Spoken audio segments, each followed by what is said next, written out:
Bonsoir à tous, bienvenue sur Histoire et Révélation. Ce soir, j'ai le plaisir de recevoir Alain Boudet. Nous allons aborder un sujet ce soir intéressant. On va parler de la puissance des lignes énergétiques spirituelles. Alors, avant de commencer, pour les personnes qui ne le connaissent pas, qui est Alain Boudet? Alors, Alain Boudet, c'est donc un docteur. Il est diplômé de l'école centrale de Paris, docteur en sciences physiques. Il a travaillé pendant 30 ans comme chercheur au CNRS, au CEMS à Toulouse. Il s'est spécialisé dans l'étude microstructure des polymères au moyen de la microscopie électronique. Il a également attribué à des recherches sur les métaux et les cristaux liquides. Et il est aussi, nous avons fait la dernière fois une interview sur l'ADN. Et là, on va parler justement des lieux sacrés. Donc, la puissance de la ligne énergétique spirituelle fait référence à la force et à l'influence qu'on peut avoir une ligne énergétique sur le plan spirituel. Les lignes énergétiques sont des flux d'énergie subtils qui traversent la Terre et qui sont souvent associés à des lieux sacrés, des vortex énergétiques ou à des alignements cosmiques. Donc, avant de commencer l'interview, je lance le générique et je vous dis à tout de suite. Votre soutien est essentiel pour faire grandir la chaîne et continuer à vous proposer des contenus de qualité. Chaque don, quel que soit le montant, me permettra de poursuivre notre passion et de vous offrir toujours plus de vidéos captivantes avec des invités de qualité. Ensemble, faisons de cette chaîne un lieu d'inspiration et de joie. Merci à vous.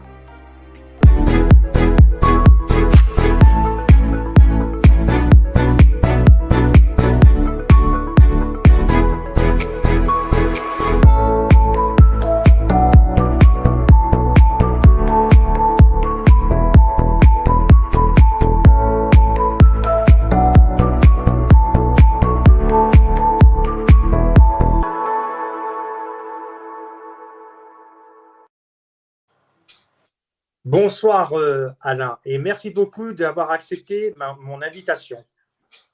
Eh bien, bonsoir Gélico, et merci aussi beaucoup pour m'avoir invité à pouvoir partager certaines de mes recherches. Et d'ailleurs, ça peut surprendre que quelqu'un qui travaille sur la matière, la microscopie électronique au CNRS, etc., puisse aborder des sujets sur l'ADN ou sur les réseaux énergétiques, etc. Alors, je vais peut-être préciser quelque chose, c'est-à-dire que de tout temps, en plus de mon travail au CNRS, j'ai été intéressé par ce qui fait l'équilibre et le développement personnel et spirituel. Donc, en commençant par, je m'étais intéressé à des stages sur l'hygiène vitale. Et donc, après, j'ai continué par des stages sur la psychologie. Et puis avec mon passé de scientifique, quand même, j'avais vraiment envie d'approfondir certains sujets qui me semblaient curieux, comme cette notion de ligne énergétique de la Terre, toi. Donc, si tu veux, je peux commencer par dire un peu comment j'en suis venu à approfondir justement, ce sujet. Oui, parce que c'est intéressant, parce que, comme tu viens de le dire, c'est quoi qui a été le déclic chez toi? Parce que on va de quelque chose de concret et après on s'intéresse de tout ce qui est autour de spiritualité et autres. Donc, quel a été le déclencheur ou le déclic chez toi pour vraiment t'intéresser de ce domaine? En fait, déjà, en suivant les stages sur l'hygiène vitale, on parle de l'énergie du corps, on parle de l'intelligence du corps. Donc, je comprenais qu'il y avait d'autres réalités que les atomes, quoi, uniquement les atomes. Il y avait autre chose derrière. Et moi, en plus, je le savais déjà en partie parce que depuis toujours, je m'intéresse à l'éducation des enfants et donc a priori aussi des adultes, mais comment est-ce qu'on peut s'épanouir, c'est pas en étudiant les réseaux cristallins qu'on va faire quelqu'un qui est épanoui dans ses émotions et voilà. Donc j'étais déjà, je dirais, intéressé par l'être humain et par ce qui fait la grandeur de l'être humain, ce qui fait qui va se développer dans toutes ces dimensions. Hein. Ces dimensions, à l'époque, ce que je regardais, c'était les dimensions physiques et sociales, physiques, émotionnelles et sociales. Voilà. Donc, là, après, attends, je suis un peu distrait par ce qui se passe autour de moi. Excuse-moi. C'est pas grave. C'est du direct. Hein. Ouais, c'est du direct. Donc, après, moi, la première chose que j'ai faite, c'est que quand j'ai fait ces stages avec le André Pachbeck, en fait, qui nous apprenait l'hygiène vitale, il avait fait venir un géobiologue qui s'appelait Rémi Alexander et qui avait écrit un bouquin qui s'appelle Le lit est-il à votre est-il à sa place? Votre lit est-il à la bonne place, en fait, quelque chose comme ça. Et donc, ça parlait des réseaux de Hartmann, de Curie, etc., qui traversent nos maisons. Et donc, c'était déjà la notion de grille qui entrait dans ma vie, je dirais. Et je trouvais ça un peu bizarre parce que je me demandais qu'est-ce que c'était que ces énergies que on trouvait pas de façon électrique ou électronique, enfin du moins directement, et qu'on détectait avec des baguettes de sourcier, en gros, ou des pendules. Donc, je me dis, eh bien, en fait, j'y suis allé, je l'ai fait, et j'ai constaté qu'effectivement, les antennes, elles bougeaient quand on passait sur ces réseaux. Donc, ça a été la première notion sur les grilles énergétiques que j'ai vues, c'est les réseaux qui sont tout petits, avec des mailles qui font 2 mètres ou 3 mètres, 4 mètres, etc., selon les réseaux. Le réseau Hartmann, c'est 2 mètres par 2 mètres 50. Et donc, j'ai vu que là, c'était une grille qui parcourait la Terre, qui remplissait la Terre en entier. Donc, il y avait cette notion de grille planétaire déjà, avec les géobiologues qui regardent si l'énergie des maisons est bonne ou d'un terrain est bon.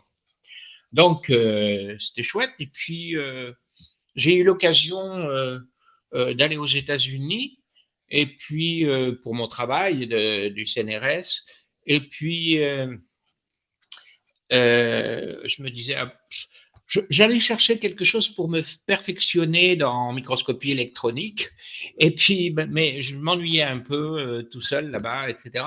Et donc j'ai cherché s'il n'y avait pas aussi dans les bibliothèques des choses sur l'énergie ou alors sur les Amérindiens. Je cherchais l'un ou l'autre, voilà. Et je suis tombé sur un livre d'un homme qui s'appelle John Mitchell et qui montrait que et c'était en anglais en plus, donc c'était en Angleterre que ça se passait, même si le livre, je l'ai trouvé en Amérique. Et il décrivait des lignes qui passaient par des sites sacrés. Donc c'est là que j'ai été initié. Oui, à ça, c'est-à-dire que les lignes, c'était pas par un pendule au départ, c'était pas ça. C'était parce qu'ils voyaient des sites sacrés qui étaient alignés les uns avec les autres. D'accord?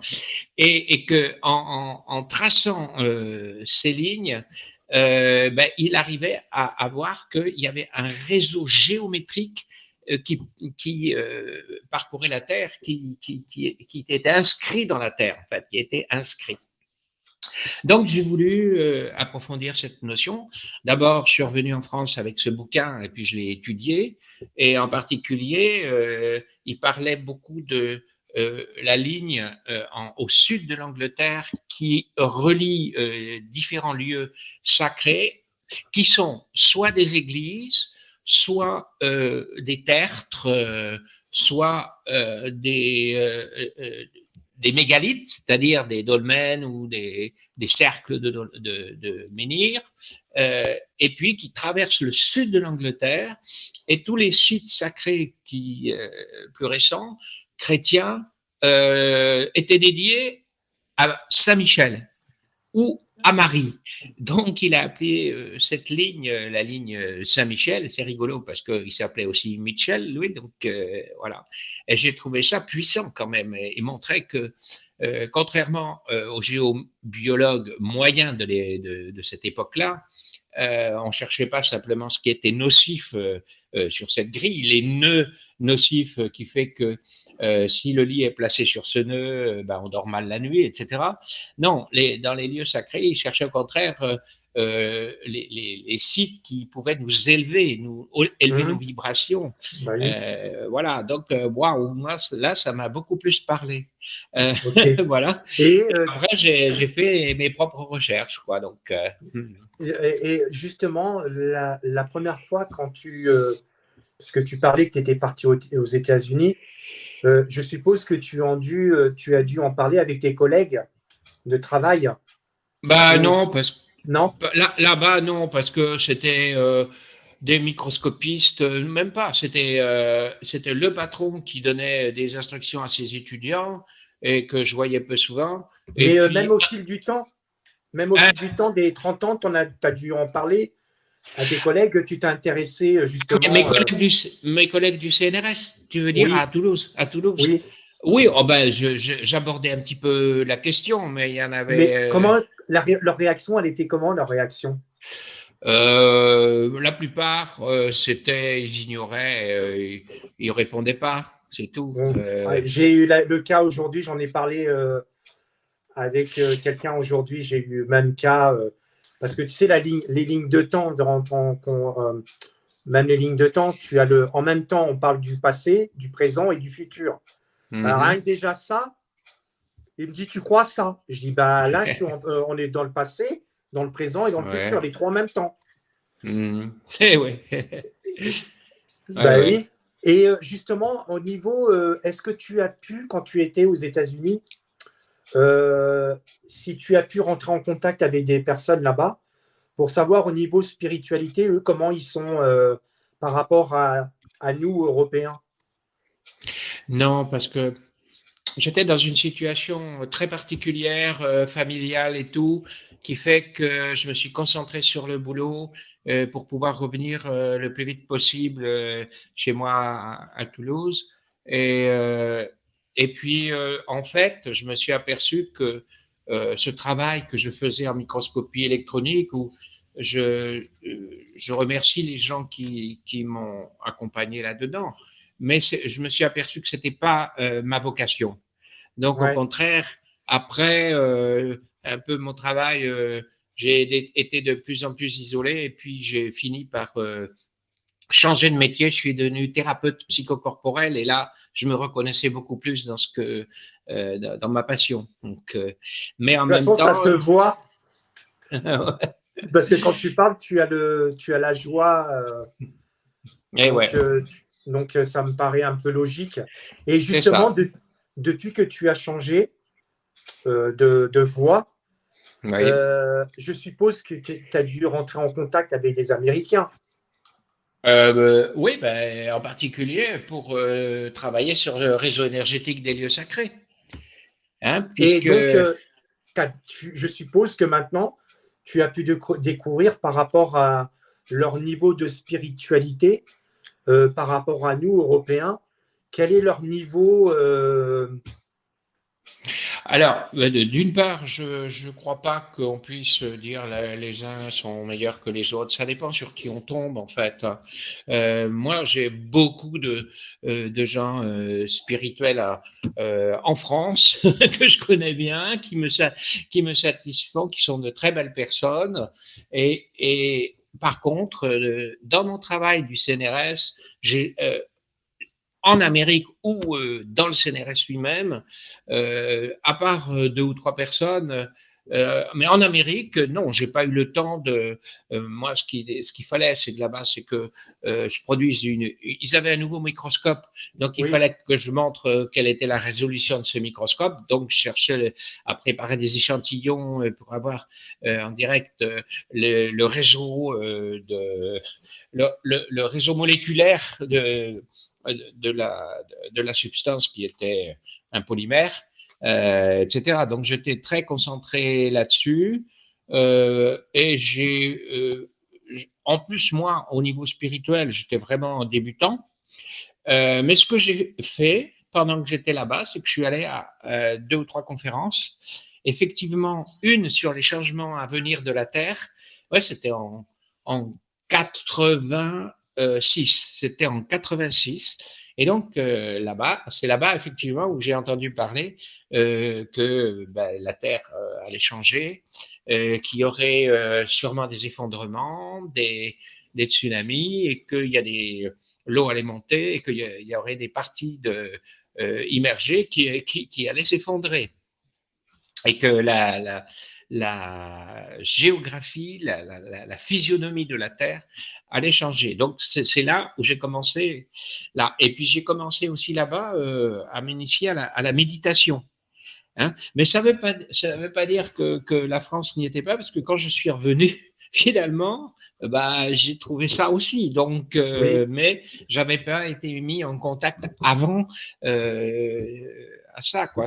Ou du moins, j'étais un peu méfiant. Je savais pas trop ce que c'était, parce que moi, je suis quand même très rationnel. Je suis plutôt mental, et j'avais besoin euh, de savoir où je mettais les pieds, c'est en ça. gros.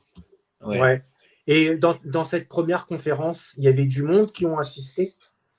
Là-bas, aux États-Unis, la Ouais, conférence sur, ah bah, oui, c'est une femme qui avait écrit un livre sur la question qui s'appelait Agartha, qui veut dire, enfin, c'était évidemment un nom qui n'est pas son nom d'état civil, mais Agartha, ça veut dire la terre, hein, la terre souterraine. Euh, voilà, donc effectivement. Après, j'ai été à une autre conférence sur les maîtres ascensionnés aussi. Donc là, ça me montrait quand même que la spiritualité, il y avait différents courants. Et donc j'ai été j'ai été introduit à la connaissance de Saint-Germain, voilà, par exemple, etc. Donc je ne savais pas vraiment quoi en penser, mais ça m'intéressait beaucoup. Et et donc, Saint-Germain et la méditation de la flamme violette en particulier. ok. Et justement, dis-moi comment les lignes énergétiques, elles ont été trouvées par qui et comment on a pu les découvrir, plus ou moins le découvrir. Non, on ne peut pas les voir, mais comment elles ont été Oui, oui, découverte, oui, mise découvertes, en ouais. évidence, mise en évidence. Bien sûr, il y a des populations qui connaissent ça, qui les sentent, comme par exemple en Australie, les aborigènes australiens, bah, ils les voient. En Bolivie, les Kogis aussi, ils ont des cartes dans leur tête qui montrent les lieux. Donc, il y a des gens qui connaissent ça depuis très très longtemps, mais ce n'était pas diffusé. Pour nous, je dirais, Européens, euh, la première euh, euh, mention de ces lignes, c'est par des radiesthésistes à la fin du 19e siècle, en 1880, 1900, 1920, etc. Et en particulier, celui qui est le plus connu là-dessus, en Angleterre, c'était un. Alors, il faut que je regarde, j'oublie un petit peu les noms. au Vas-y. fur et à mesure. Hein, parce que je regarde dans mon livre, parce que je raconte cette histoire dans mon livre, parce que je le mélange avec d'autres personnes. Bon, enfin, si je ne retrouve pas son nom, c'est pas très très grave, mais en tout cas, en Angleterre, il avait créé un club de recherche pour trouver l'énergie des lieux, des mégalithes, etc. Et pourquoi il a fait ça? Parce que il était Alfred Watkins, il s'appelle.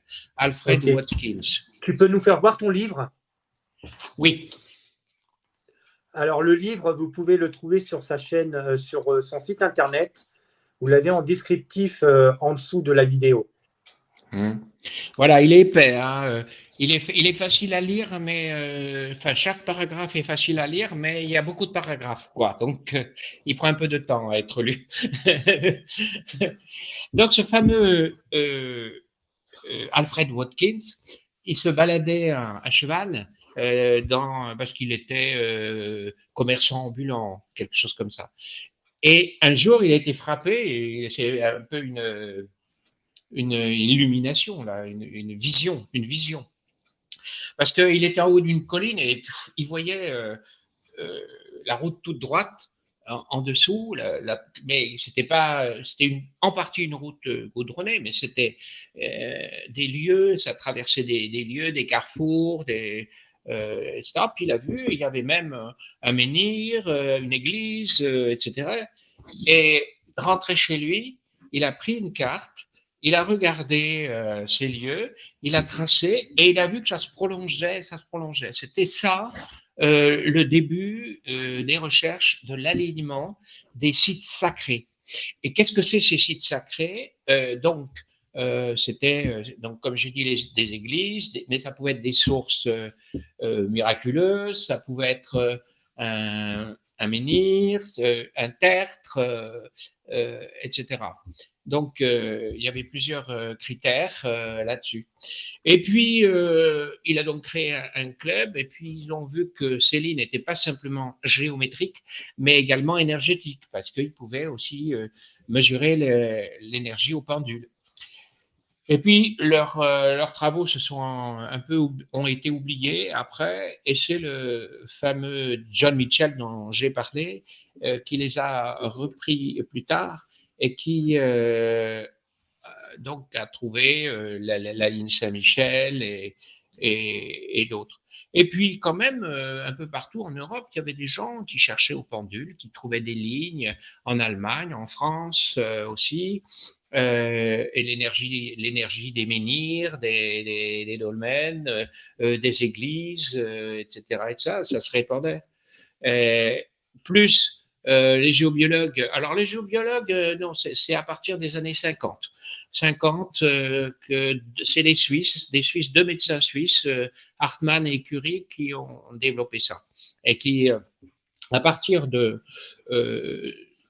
d'événements qui avaient lieu dans certaines maisons, il y avait dans une maison, il y avait plusieurs personnes qui avaient eu des cancers, même si la famille avait déménagé, une autre famille arrivait, puis elle aussi avait des cancers, etc. Donc, ils ont fait des recherches sur les causes et ils ont trouvé justement que c'était des lignes énergétiques, mais là, très fines, hein, de l'ordre de 10-20 cm de large, et les lits qui étaient là-dessus, ou les lits ou autre chose, parce que justement, il y avait une veine qui transmettait des énergies mauvaises parce qu'elle passait sur un bloc métallique, ou il y avait un frigo dessus, ou d'autres choses comme ça. Donc les lignes ont commencé à être connues par ces deux médecins, donc Hartmann et Curie, d'une part, et puis d'autre part par John Mitchell sur les lignes sacrées, essentiellement. Puis après, la grille, pour qu'elle prenne une dimension planétaire, il y a eu un Ivan Stevenson, je crois, qui a déterminé qu'il y avait 12 points particuliers sur la Terre qui était vraiment particulier au niveau géomagnétique et au niveau du temps, des lignes de temps, justement, dont tu parlais tout à l'heure.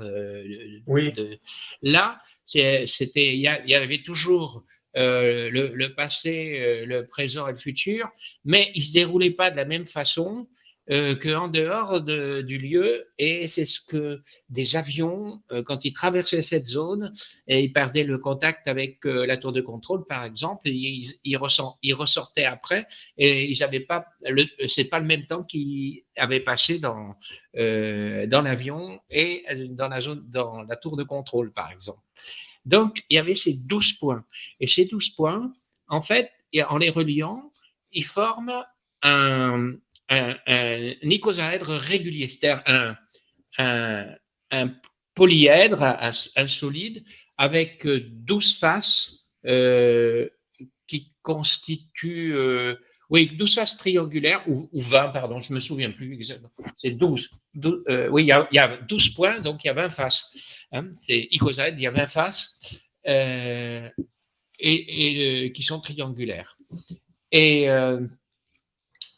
après, il y a des Russes, 3 Russes, qui ont complété cette grille. Donc ça a été publié hein, dans un journal américain, les 12, par un article qui s'appelle La Terre est-elle un cristal.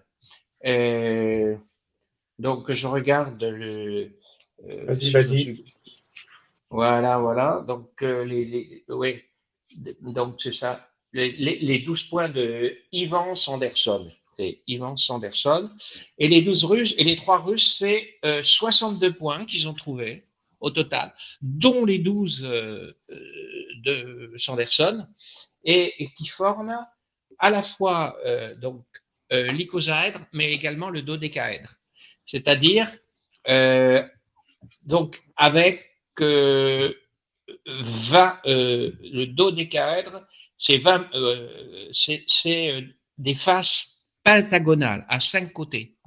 Et il y en a 12. C'est 12 faces à 20, à 5, oui, donc 12 faces. Et donc, ces faces sont pentagonales. Donc, on a surtout l'icosaèdre qui est 20 triangles et le dodécaèdre qui est 12 pentagones, en gros. Donc, ça fait. Et donc, ils s'entremêlent les uns les autres, mais c'est comme si la Terre est donc soutenue par une géométrie cristalline régulière. C'est régulière, c'est-à-dire que les triangles, c'est des triangles équilatéraux, c'est pas des triangles déformés. À peu près, hein, quand même, parce que il y a deux notions. D'abord, il y a des reliefs qui quand même font que on peut considérer ces lignes comme un schéma, comme une structure énergétique sous-jacente, mais c'est aussi quelque chose qui respire et qui bouge en fonction des cycles terrestres, en fait. Donc ça, c'est aussi un autre aspect. Euh, et voilà. Et après, pour terminer sur l'histoire, je dirais la plus émergente de ça, c'est un couple d'Américains qui s'appelait Beth Hagens et William Baker. Donc justement, moi, je suis rentré en contact avec Beth Hagens qui m'a envoyé le schéma de la grille qu'ils ont élaborée et qui est maintenant possible d'injecter sur Google Earth, donc on peut les voir.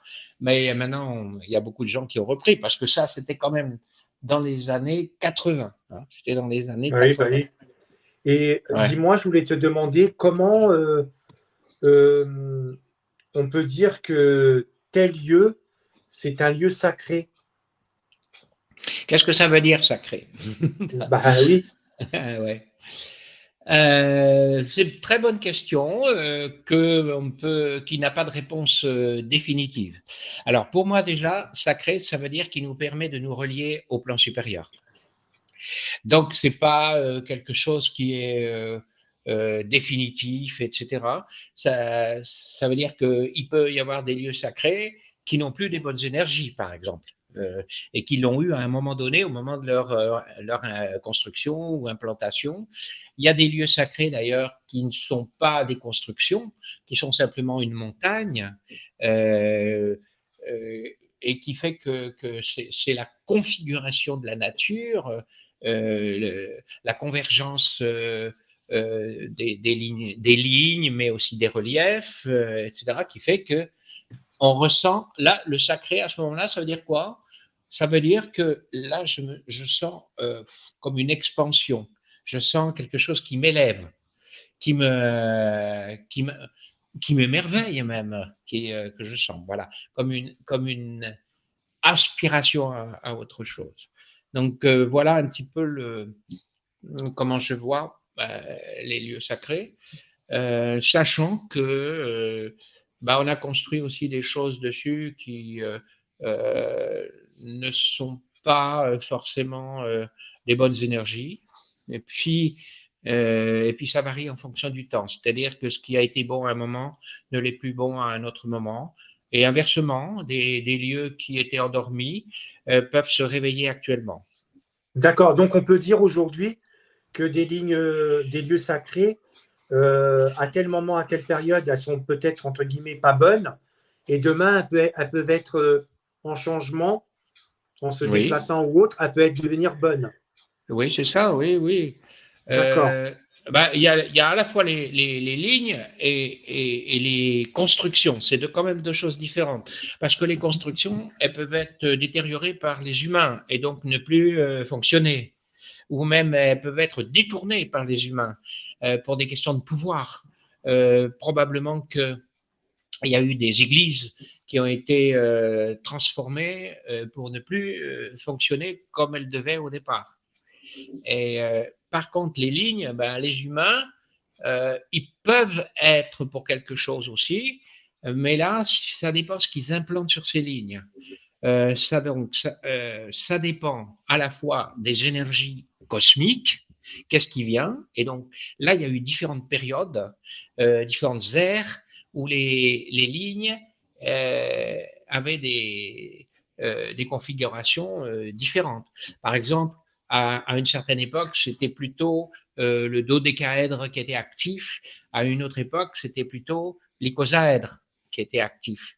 Donc, et là encore, je parle que des lignes principales, parce qu'après, il faut savoir que ces grandes lignes qui font des faces triangulaires ou pentagonales, eh bien, à l'intérieur de ces faces, il y a des réseaux plus fins.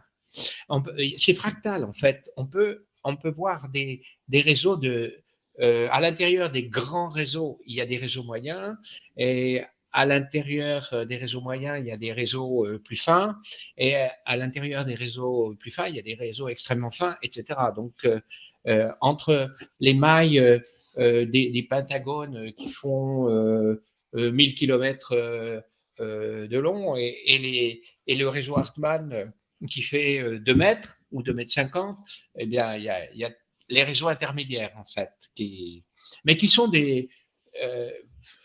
comment dire, qui sont soit des réseaux avec des énergies différentes, soit des sous-harmoniques de réseau principal, des résonances. Mais ce que tu viens de me dire, c'est quand même assez choquant. Ça veut dire que un lieu sacré peut, avec la manipulation de l'homme, changer et Oui, les lignes énergétiques, eux aussi, ils peuvent interférer. oui, Et oui, oui, c'est, oui. et c'est choquant ce que tu viens de me dire là quand même. Pourquoi? L'être humain, il peut tout faire, il manipule tout. Jusqu'à certaines limites, il peut pas tout faire, mais il a une certaine liberté d'agir. On est dans une zone de libre arbitre, donc il a une liberté de faire ses expériences aussi. Et il y a d'autres sites qui sont à la fois protégés et même inconnus, même inconnus. Ouais, Donc, mais si, regarde, c'est intéressant ce que tu viens de dire. Mais regarde, si toi, tu as envie de manipuler, je vais prendre un exemple, tu as envie de ouais, manipuler oui, une ligne énergétique. oui, parce que toi, tu veux faire ton expérience. Mais qu'est-ce qui me dit que moi, ça m'intéresse? Donc, ça veut Oui, dire que tu penses qu'à toi? ben écoute, là, oui, mais c'est le cas. En fait, tu touches à un point très particulier. Ça veut dire que sur cette terre, il y a eu des périodes où des grands êtres ont guidé les peuples ou des parties du peuple ou certaines classes du peuple. Mais il y a eu aussi beaucoup de batailles de pouvoir parce que à partir du moment où tu as des veines qui conduisent l'énergie, eh ben, il y a des gens qui sont jaloux et qui veulent récupérer cette énergie pour leur pouvoir. Et ça a été le cas. On dit même que l'Atlantide s'est effondrée à cause de ça. C'est parce qu'il y a des gens qui ont pris le pouvoir grâce en pouvant, en apprenant à manipuler les énergies. Au départ, c'était dans des bonnes intentions, et après, il y a eu une dérive, une déviation qui fait qu'ils ont voulu faire pour eux-mêmes. Donc, ben oui, mais du coup, ça a entraîné des conséquences, puisque l'Atlantide a été balayée. Donc, c'est pas impunément qu'on peut le faire. Ouais. Il y a des gens qui sont dans l'humilité et qui vont, par exemple, redonner vie à des sources sur le plan énergétique.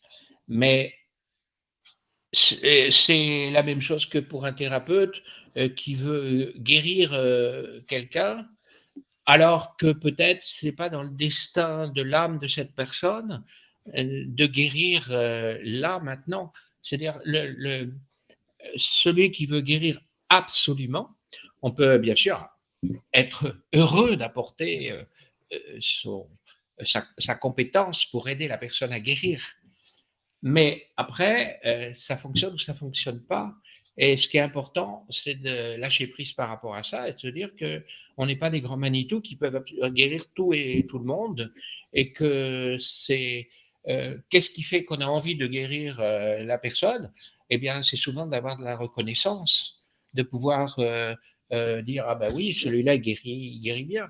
Alors, c'est subtil, hein, parce que Oui, bah oui. faut pas interpréter. Ça ne veut pas dire qu'il ne faut pas essayer de guérir la personne. Bien sûr que si. Là, j'ai un ami qui vient de décéder. Là, je veux dire, on a passé 8 jours à essayer de lui envoyer de l'énergie à distance, etc. Parce que ben, on avait envie de faire tout ce qu'on avait en notre pouvoir pour qu'il reste vivant. Hein. Mais finalement, il est décédé. Donc, on s'est dit, ben voilà, c'était son âme avait décidé autre chose. Voilà. Et ben c'est la même chose pour les lieux énergétiques. Il y a des lieux énergétiques qu'on a envie de redresser. Euh, Pourquoi pas? Est-ce qu'on est missionné pour ça? Oui ou non? Pour moi, j'ai pas de connaissance définitive là-dessus et mon opinion pourra changer. Mais je dirais que l'information la plus sérieuse que j'ai pu avoir, c'est que si on change un lieu, ça ne peut pas venir de notre personne. Ça peut venir d'instances supérieures qui, se, qui utilisent notre canal pour pouvoir agir dans la matière. Mais c'est que des êtres spirituels, des archanges, des anges de haut niveau qui ont en charge l'équilibre énergétique de la Terre en lien avec l'univers. C'est eux qui peuvent effectivement demander à certaines personnes, consciemment ou pas, d'être leur intermédiaire pour agir. Mais ça ne peut pas venir de la volonté directe de la personne, aussi bien pour la guérison des personnes que pour la guérison des lieux sacrés. Est-ce que c'est Yes. clair ce que je dis? Yes. Dis-moi justement,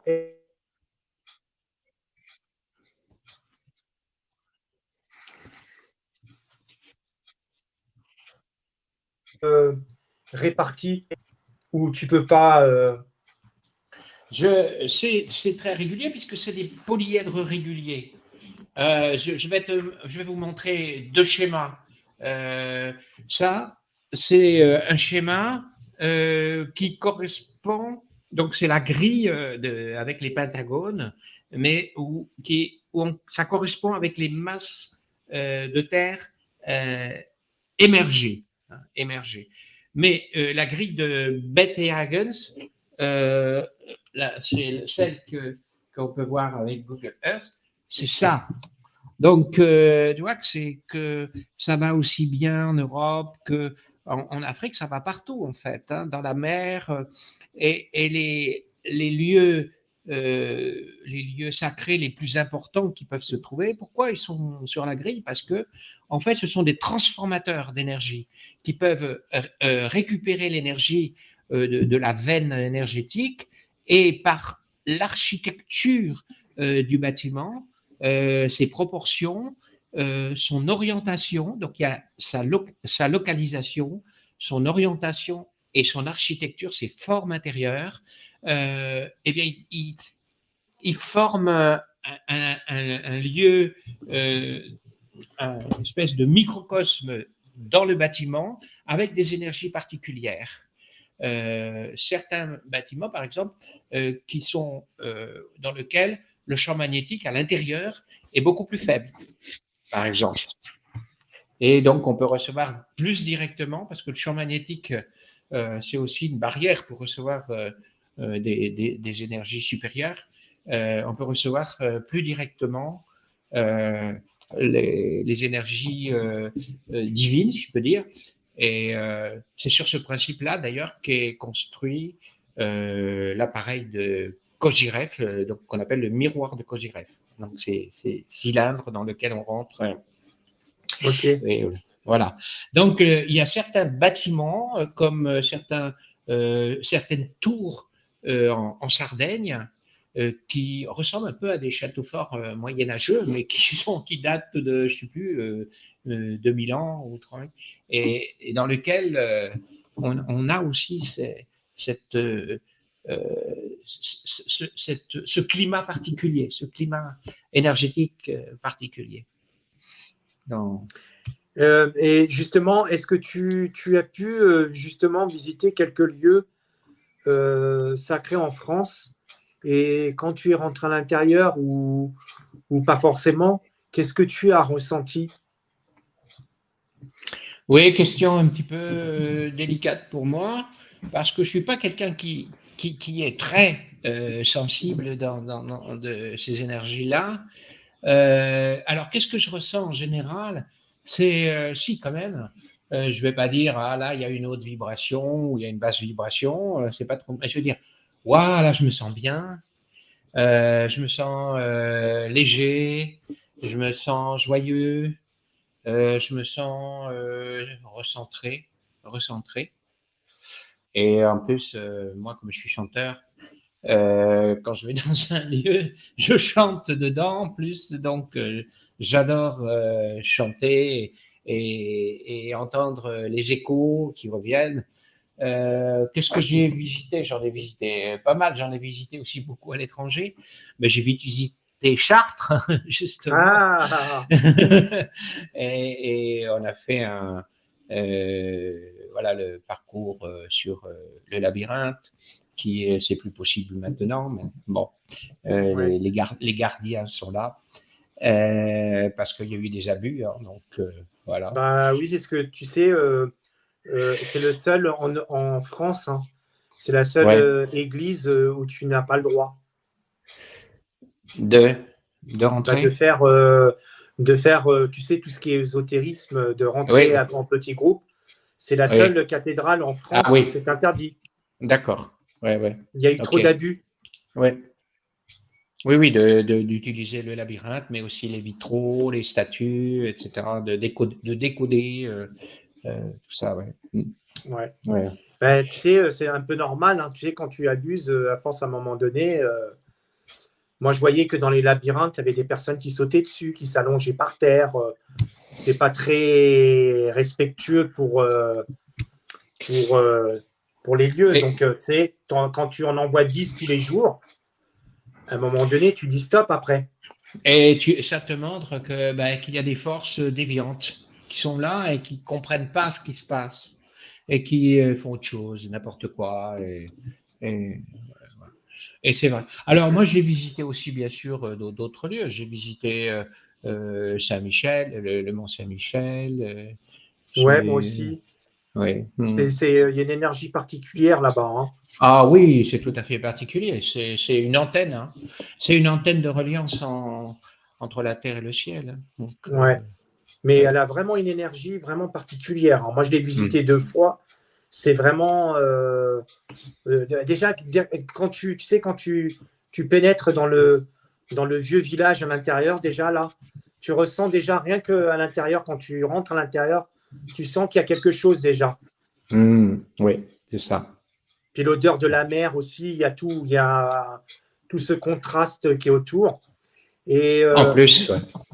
justement, regarde, je pense que tu vois, et je pense que tu vas être d'accord avec moi. Je pense qu'à l'époque, quand ils ont été construits, ces monuments et ces bâtiments, ils ne savaient pas comment se recentrer soi-même. Et justement, ces lieux-là, ils ont été proposés pour toutes les personnes pour qu'ils se recentrent sur lui-même. Mm-hmm. Alors, il y a recentrer, mais il y a aussi guérir, aller chercher des énergies de guérison et surtout se relier au divin. Être dans une ambiance où on est lavé,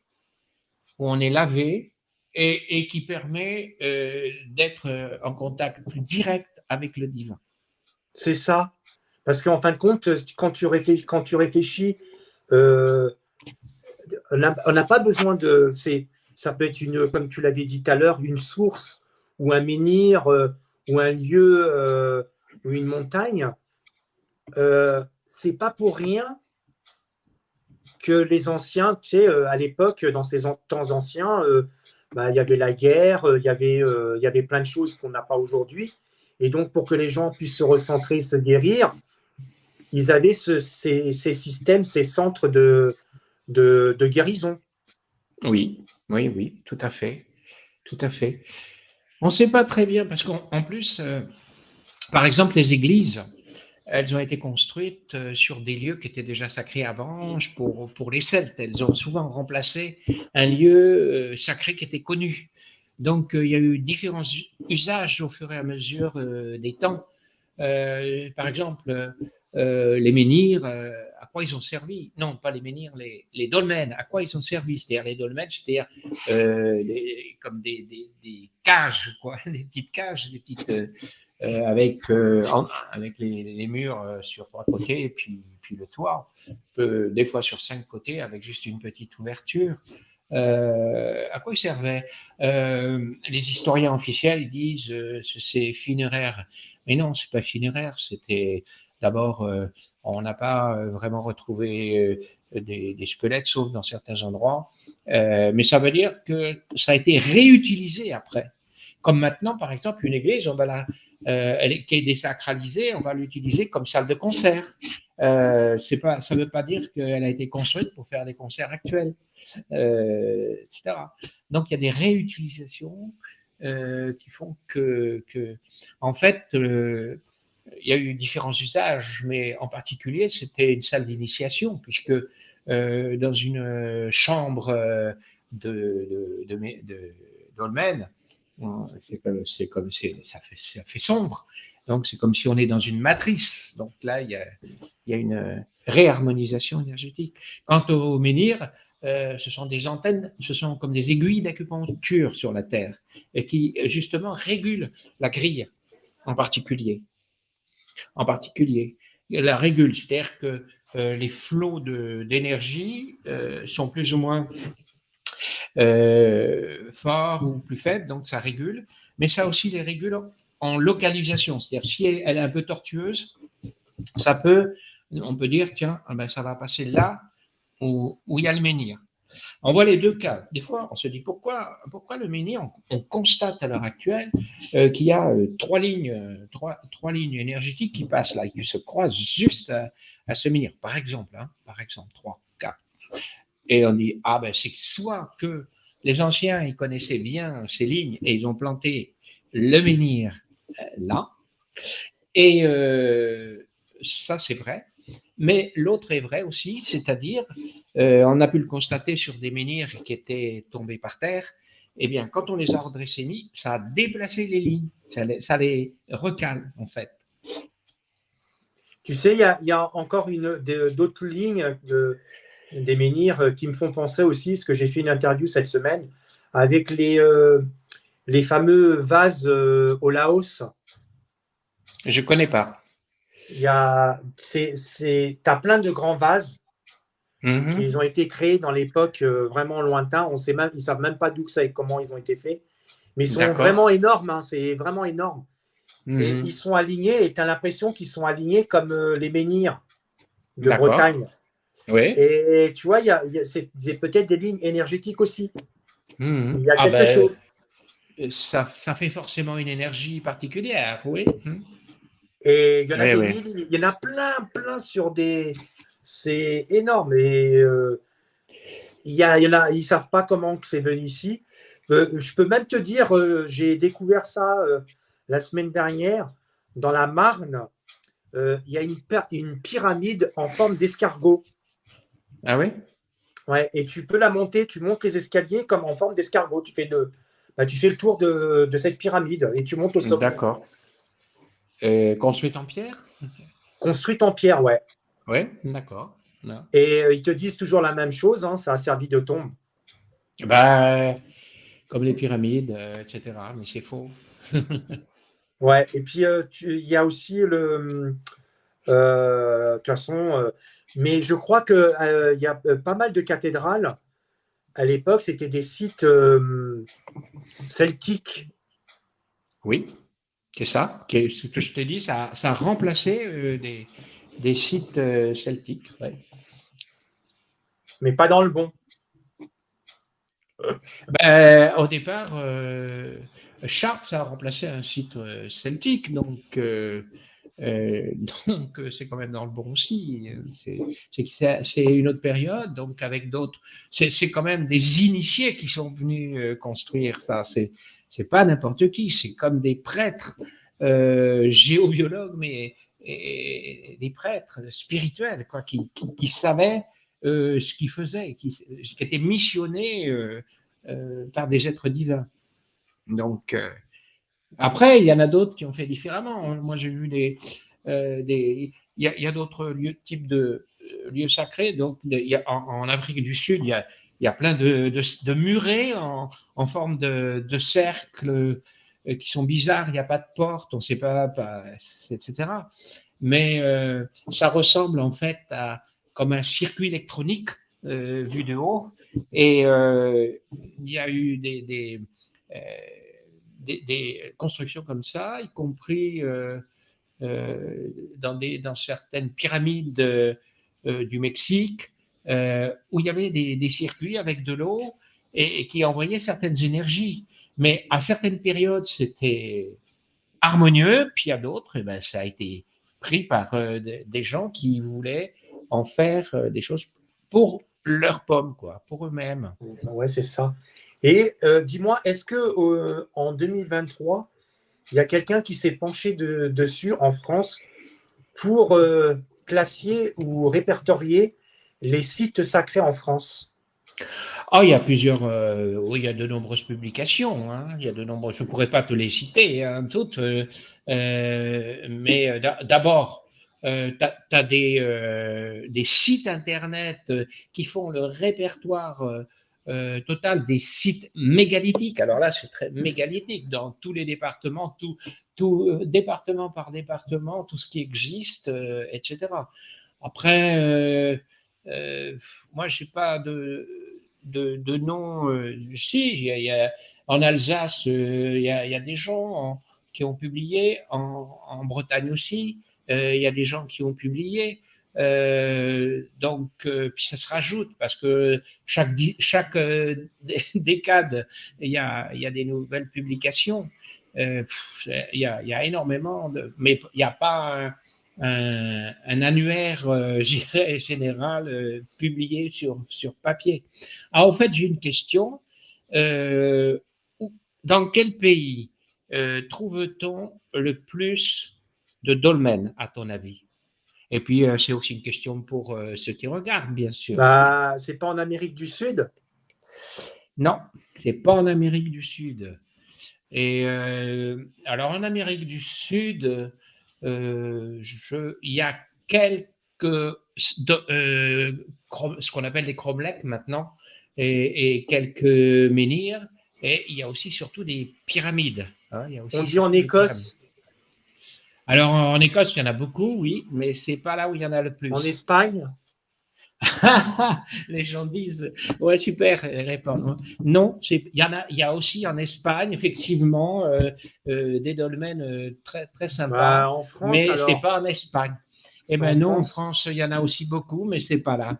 Je pense que je vous ai fait assez. Eh bien, je vais vous En dire, Irlande. non, c'est en Corée du Sud. En Corée du Sud. Ah ouais? C'est un parc d'ailleurs qui a été classé par l'UNESCO. Il y a à peu Ah ouais, près là, 2000. tu me surprends là. C'est fait pour. C'est fait pour. Parce que j'ai été surpris moi-même quand je l'ai appris aussi. Donc, parce que ben justement, ça prouve que la culture de ça, c'est pas beaucoup diffusé. En fait, l'idée, c'est pas de savoir quel est le pays le plus important ou pas. Ça n'a rien à voir.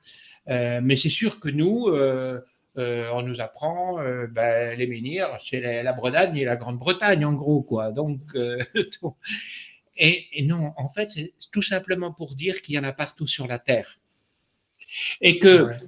quand je parle de réseau sacré, au pluriel d'ailleurs, il y a le réseau des mégalithes partout sur la Terre et le réseau des pyramides partout sur la Terre. Ouais. Voilà. Donc, Il y ça, en a une pyramide qui a été découverte il n'y a pas longtemps en Indonésie. oui, il y en a en Indonésie, oui, sur une île, ouais. Oui. Il y en a beaucoup, hein, des pyramides. De toute façon, les pyramides, quand tu réfléchis 2 minutes, elles ont bien servi à quelque chose, mais pas pour ce qu'on pense. Non, pas pour ce qu'on pense. Il y a, il y en a certaines, c'est pour transmettre des connaissances, mais au lieu de Ouais. les connaissances, c'est pas sur le plan mental, c'est aussi des connaissances qui, comme dans la Grande Pyramide, qui vont être redécouvertes au fur et à mesure. Hein. La pyramide qui fait partie d'un réseau, il y a de nombreuses pyramides, dont de nombreuses démolies en Égypte, hein, donc, dont on voit juste les soubassements au radar, c'est tout. Hein. Mais il y a énormément de pyramides en Égypte, mais aussi en Amérique Du centrale sud. Ouais, et du ouais. Sud, mais aussi dans les îles Canaries. En Europe aussi, hein. En Europe, il y a la Bosnie, La Serbie essentiellement, aussi. et la Serbie, oui. Eh oui, Eh oui. ne pas oublier, Et avec une légende spéciale même, non, sur la oui, montagne. il y a une super légende mais tu sais, moi j'avais lu un article qui disait que même si la pyramide, on ne la voyait plus la forme, la pyramide, elle était Oui, complètement détruite, la oui, partie qui était au sol, qui restait au sol, elle était toujours active. d'accord. Est-ce que tu peux nous en dire plus Ah, le- c'est la pyramide, donc apparemment ce serait l'une des plus grandes pyramides au monde. en Serbie? Ouais, je dis pas que c'est la plus grande, j'ai dit peut-être l'une des plus grandes au monde. Ouais, ouais. Elle a été utilisée déjà à l'époque des Romains, ils sont connus. Ils venaient sur les flancs de cette montagne, parce qu'ils disent que c'est une montagne, et ils Mhm, venaient se guérir, ils venaient reprendre de l'énergie, ils venaient, même des mhm. gens qui se sont fait enterrer, hein, à l'intérieur. Ils ont Ah creusé des ah, tombes, puis ils se sont fait enterrer. Ah bon? Et donc, maintenant, ils font des fouilles archéologiques. Enfin, ils ont découvert justement des choses à l'intérieur. Et aujourd'hui, elle est toujours en activité parce que dès que tu commences à venir là-bas, les Romains, ils l'utilisaient pour se guérir et se soigner. C'est ça, oui, Et d'accord. c'est toujours le cas aujourd'hui. Oui. Donc voilà ce que je peux t'en dire, plus, pas plus. J'en ai parlé de mon livre, hein. Euh, je, je regarde. Euh, bon, mais moi, je suis allé voir la pyramide de Bosnie, par contre. Oui, Ouais, elle est très grande aussi. Puis il y en a trois autres. il y en a Et, trois, ouais. et donc, évidemment, les détracteurs, ils disent que c'est une pyramide, une colline naturelle. Mais évidemment, quand on fouille, on voit qu'il y a des constructions dessous. Et, euh, et moi, je suis aussi allé sur le site au Guatemala de Tikal. Tikal, on voit plein il y a plusieurs pyramides, il y a de nombreuses pyramides, et puis il y en a qui n'ont pas été, comment dire, enlever la terre, on n'aura pas enlevé la terre, et donc Défraîchir, oui. défraîchit. Donc ça ressemble à des collines naturelles, hein, mais quand même avec des formes pyramidales. Hein, hein. Donc ça veut dire que quand il y a des formes pyramidales assez marquées et qui semblent être une colline naturelle, ben, il n'est pas impossible que dessous il y ait une C'est ça. pyramide. Ouais. Et justement, quand tu as été dans ces deux sites, Oui. qu'est-ce que tu as senti sur les deux sites cette forme d'énergie? Ben écoute, comme je te disais tout à l'heure, moi ce que j'ai senti, c'est majestueux. C'est majestueux, tu vois. Tu sais plus où tu es. J'ai senti que voilà, j'étais ailleurs, je sais plus si j'étais sur la terre, quoi. Tu vois, euh, c'est ce genre de choses que je sens moi. Tu vois. Mais tu vois, regarde, Euh, c'est marrant parce que moi, sur cette pyramide qui se trouve en Serbie, j'ai pas eu oui, l'occasion d'y aller. J'espère d'y aller très prochainement. Et oui, apparemment, ils disent que c'est même pareil comme en Bosnie, c'est-à-dire que plus tu t'approches, plus tu sens l'énergie, les bonnes énergies. oui. Alors j'ai retrouvé. Attends, il faut que je l'éclaire un peu plus peut-être. C'est cette c'est celle-là. Euh, euh, attends, est-ce que je. Lève un Hop. petit- Comment, c'est quoi son nom? Alors, il faut que j'éclaire pour. Je vais éclairer, excuse-moi. Euh, la montagne de Retange. Ratnia, Retagne. ouais, c'est ça, c'est ça, c'est celle-là. Voilà, dans les Carpates. Voilà, elle pourrait donc parfaitement cacher une structure artificielle, d'autant plus qu'elle est entourée de mystères, un peu comme le mont Bugarach dans les Pyrénées en France. Ouais, c'est ça, On a relevé des anomalies électromagnétiques et gravitationnelles, de sorte que les avions ne sont pas autorisés à la survoler. c'est ça. Alors après, moi j'ai écrit ce livre en 2015, donc après ça peut changer depuis. Hein. Ouais, dans les Une, Carpates, ouais, la limite Carpates, elle est en Serbie, hein. oui, elle est en Serbie. Ok. Parce que j'ai même vu une photo juste à côté. Je connais très bien, je viens de faire un article sur le sujet, juste la photo à côté de la pyramide. Ah oui, Euh, d'accord. Tu sais, la petite statue que tu as que tu as dans ton livre Ah à ça, oui, côté. oui, oui. Ça, oui. Ouais, oui, ben, je viens de faire un article dessus. Ah super. Et oui, C'est magnifique. ça C'est aussi c'est en Serbie. Les ouais, Belskivières. c'est ça. Il a plus de 9000 ans, hein.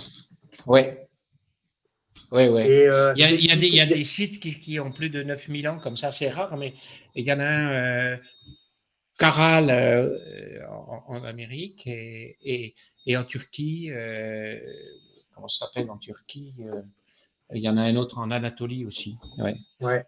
Mais de toute façon, quand tu regardes, mais la pyramide que tu viens de faire voir, attends, quand tu regardes les formes, comment c'est lisse et tout, tu ne peux pas dire que c'est une montagne naturelle, il y a quelque chose.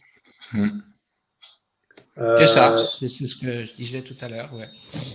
Pareil comme pour en Bosnie, il y a quelque chose qui… Pour quelle raison il nous cache tout ça? Ça, je ne sais pas. Ah, ben parce que ça montre qu'il y a d'autres façons de raisonner que le matérialisme, hein, et que et donc ça nous ouvrirait sur quelque chose qui enlèverait le pouvoir des gens qui nous gouvernent à l'heure actuelle. C'est ça. C'est ça. Et qu'ils ne veulent pas qu'on reprenne notre pouvoir, tout simplement.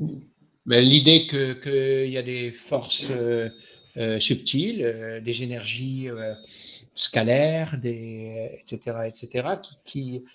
parce que c'est ça, en fait, ça fonctionne avec les énergies scalaires, donc Ouais.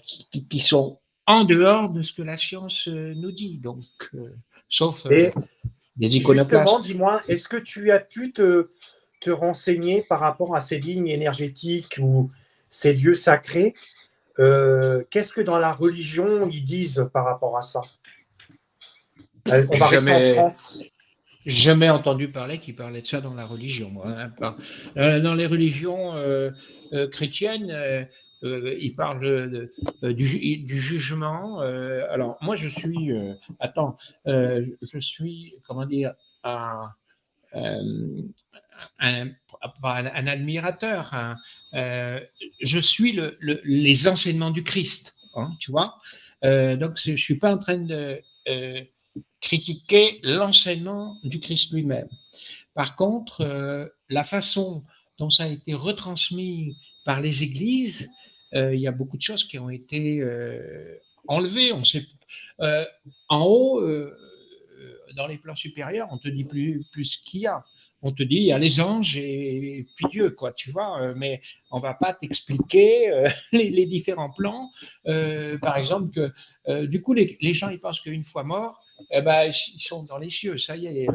Alors qu'en fait, non, il y a plein de strates à traverser. Ça, c'est encore un autre sujet que j'ai étudié, hein, Oui. enfin, dont j'ai rendu compte plutôt.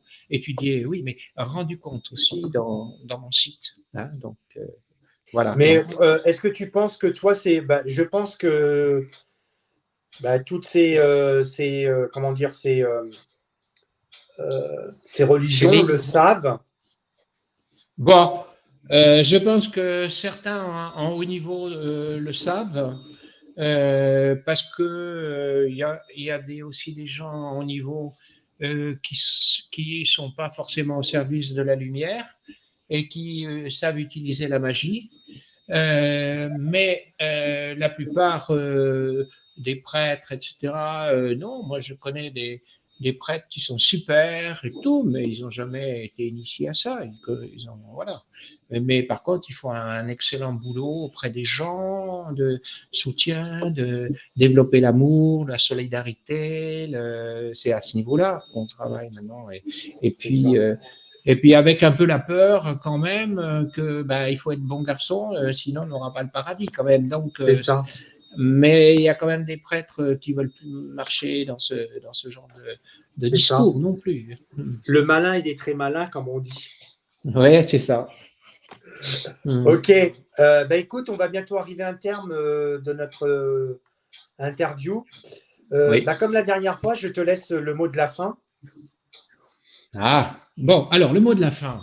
Ce qui est important, c'est que comme dans toutes mes études, qu'elles soient écrites ou conférences, l'idée, c'est pas simplement de connaître bien les pyramides, etc. C'est qu'est-ce qui nous attend sur cette terre et quel est notre rôle et qu'est-ce qu'on a à faire maintenant dans ces changements de société actuels. La grille, elle est en train aussi d'insuffler des nouvelles énergies pour participer à l'évolution de l'humanité. Elle est comme des lignes téléphoniques, je dirais, cette grille, mais c'est pas des lignes en fait, puisque c'est un réseau de lignes ou des réseaux. On l'appelle grille, mais on l'appelle aussi treillis, oui, treillis ou c'est un grillage. Voilà. Et donc par ces grilles, il y a des nouveaux codes, des nouvelles instructions sous forme de code qui sont diffusées je dirais, ce sont des nouveaux programmes qui sont diffusés à tous les êtres vivants de la Terre et à la Terre elle-même, afin que l'humanité, et donc les humains en particulier, mais aussi les plantes, les animaux, etc., mais les humains puissent accéder à un autre type de vie. Donc, c'est la grille est l'intermédiaire de ça. Et en plus, alors qu'avant, elle était un peu isolée de l'univers, elle s'est reconnectée à une grille plus importante qui s'appelle la grille cristalline et qui remplit l'univers, à la fois l'univers, qui remplit la Terre, les autres planètes, qui remplit aussi notre corps. C'est-à-dire que notre grille intérieure, qui est le réseau des méridiens d'acupuncture, va être coiffée et reconnectée par un autre treillis de méridiens de niveau plus élevé qui fonctionnent en 5e dimension et qu'on appelle aussi les lignes cristallines. Voilà. Donc, pour dire que nous sommes dans une période super intéressante, puisque les nouveaux programmes arrivent et vont chasser les vieilles énergies et les anciens programmes. Donc, pour ça, ça se fait tout seul, je dirais, puisque c'est des influences galactiques. Mais pour être réceptif à nous, il faut quand même qu'on puisse aider cette transformation en nous nettoyant à l'intérieur, qu'on soit vraiment cristallin à l'intérieur pour avoir ces lignes cristallines, c'est-à-dire transparent et propre, je dirais. C'est ça. Alors, moi, je rajouterai en plus, je vous ai mis en lien en descriptif en dessous de la vidéo. Vous avez le site internet de Alain Baudet. Allez jeter un coup d'œil, allez voir, vous allez trouver, vous allez voir, il y a des pépites. Regardez, merci. Même si vous restez 5 minutes, allez regarder, achetez un coup d'œil. Je ne vous dis pas parce que moi, je l'ai vu, je sais, il y a des choses intéressantes. Il a fait des recherches, il s'est intéressé à pas mal de choses. Donc, voilà, donc n'hésitez pas à aller. Surtout, n'oubliez pas un petit pouce. Abonnez-vous si vous n'êtes pas abonné. Partagez la vidéo. Et si vous ne le partagez pas et que vous ne faites pas ce que je vous dis, je viens vous voir et je vous siffle. Alors, tu restes encore quelques minutes avec moi, Alain. Oui. Je vous souhaite une bonne soirée à vous tous. Je vous souhaite un bon week-end. Et je vous dis à très bientôt. Bonne soirée à vous. Et bel été à tous. Et merci encore, Gélico.